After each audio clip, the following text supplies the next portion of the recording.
Herkese salam, kanalıma hoş gelmişsiniz.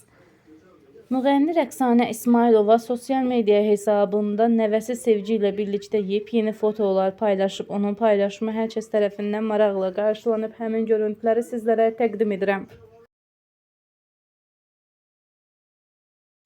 Nene, kızım, ay benim güzelim, ay benim geçencim, ay benim maralım, ay... Yine nene?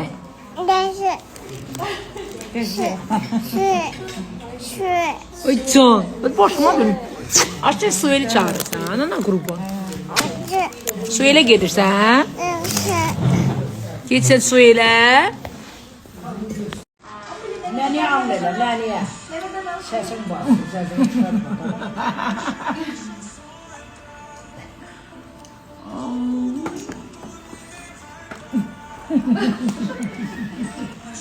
Senin başına dönüm, adalar kadın olmaz. Allah boşsun, ölerim ha. Ay. Ay gün elə soğursan hə belə. Ürəyim qurban, ürəyim. Ürəyim qurban. Еще картошка дай тебе. Гай тебе дай. Гай сам не хочет. Гай. У него своя картошка. Гай. Я не хочу картошку. Al cime, al cime.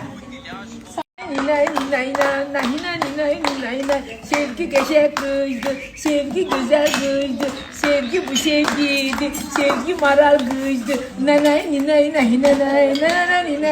Bunlar topal olsun ha sevgi. Çallar o dayanır. Sevgi bu sevgi, sevgi bu sevgi.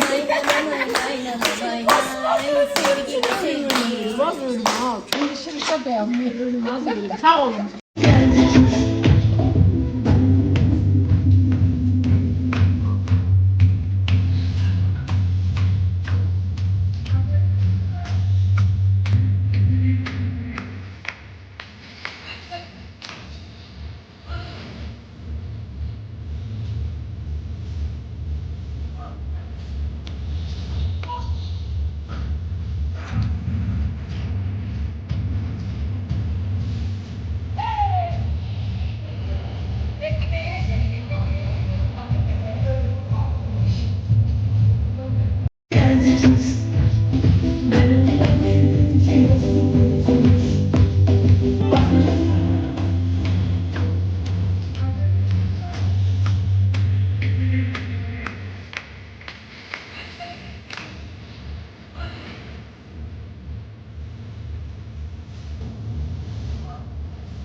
Olsun.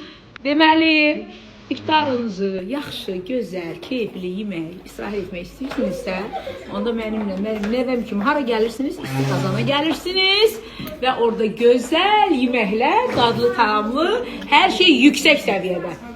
Öpürəm səni. Sağ ol, paxı.